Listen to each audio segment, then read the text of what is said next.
White collar terror module के कई किरदार पुलिस और एनआईए की गिरफ्त में हैं और दिल्ली धमाके को लेकर हर रोज नए खुलासे भी हो रहे हैं। इस टेरर सिंडिकेट में शामिल हर आतंकी डॉक्टर को अपना अलग अलग एजेंडा दिया गया था। कोई जैश का बड़ा कमांडर बनना चाहता था तो कोई बुरहान वानी जैसा नाम कमाना चाहता था, लेकिन पैसे की लालच ने आतंकी डॉक्टरों के बीच दरअसल फूट डाल दी थी।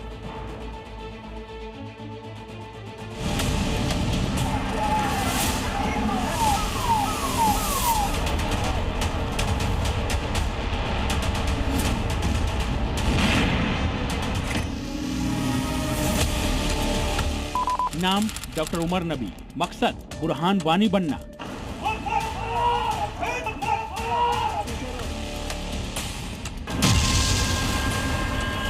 नाम डॉक्टर मुजम्मिल, मकसद देश में बड़े धमाके करना।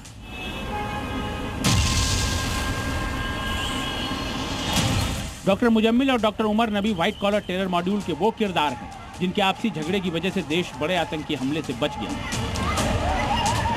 जी हाँ, सही सुना आपने। दिल्ली धमाके से पहले ही आतंकी डॉक्टरों के बीच फूट पड़ गई थी और इस फूट की वजह थी उमर की महत्वाकांक्षा और पैसा। सूत्रों से हुए खुलासे के मुताबिक डॉक्टर उमर नबी कश्मीर में बुरहान वानी और जाकिर मूसा का उत्तराधिकारी बनना चाहता था।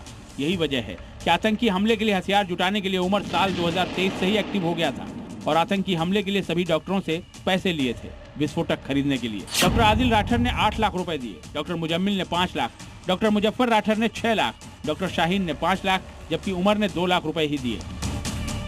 आतंकी डॉक्टरों ने कुल 26 लाख रुपए जुटाए और अमोनियम नाइट्रेट की बड़ी खेप खरीद डाली, लेकिन सिर्फ 2 लाख रुपए देने के बावजूद उमर ने सारा विस्फोटक अपनी निगरानी में रखा, क्योंकि उसने मान लिया था कि वही इस आतंकी मॉड्यूल का लीडर है। बस यहीं से शुरू हुई मुजम्मिल और उमर के बीच तकरार। मुजम्मिल डॉक्टर शाहीन का बॉयफ्रेंड था, ऐसे में वो भी इस आतंकी मिशन में अपना कद बढ़ाना चाहता था। यही वजह है कि उमर से लंबे विवाद के बाद मुजम्मिल ने करीब 3000 किलो विस्फोटक अपने कब्जे में लेकर किराए के कमरे में रख लिया, जिसके चलते आतंकी डॉक्टरों का मिशन डिले हो गया। आतंकियों के बीच पड़ी फूट को सुलझाने के लिए सिग्नल ऐप पर करीब 3 महीने पहले एक ग्रुप बनाया गया, जिसमें उमर और मुजम्मिल के साथ दोनों के हैंडलर्स को भी जोड़ा गया, लेकिन बात नहीं बनी। दिल्ली में हमले से पहले डॉक्टर उमर और डॉक्टर मुजम्मिल के बीच पैसों को लेकर विवाद हो गया।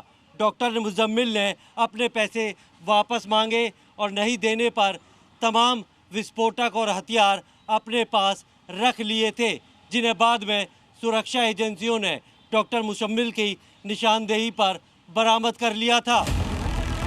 डॉक्टर उमर के सिर पर बुरहान वानी बनने का जुनून सवार था। यही वजह थी कि उसने आतंकी डॉक्टरों के पकड़े जाने के बाद अकेले ही लाल किले के सामने फिदाइन अटैक को अंजाम दे दिया। इसके अलावा मुजम्मिल की खरीदी AK-47 का आदिल के लॉकर से मिलना भी ये बताता है कि उमर को छोड़कर बाकी सभी आतंकी डॉक्टर मिशन के तहत काम कर रहे थे। इधर जम्मू कश्मीर में स्टेट इन्वेस्टिगेशन एजेंसी ने AK-47 वाले राज से भी पर्दा उठा दिया है। SIA ने श्रीनगर से तुफैल नियाज नाम के शख्स को गिरफ्तार किया है। तुफैल पेशे से इलेक्ट्रीशियन है, लेकिन उसका असली काम आतंकियों को हथियार मुहैया कराना है, जिसके चलते वो 2 बार जेल भी जा चुका है।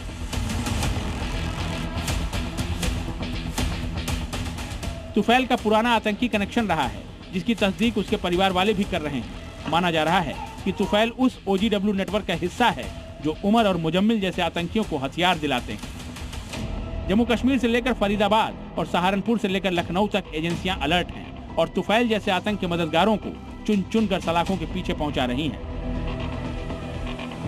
खालिद हुसैन और प्रमोद शर्मा के साथ ब्यूरो रिपोर्ट, जी मीडिया।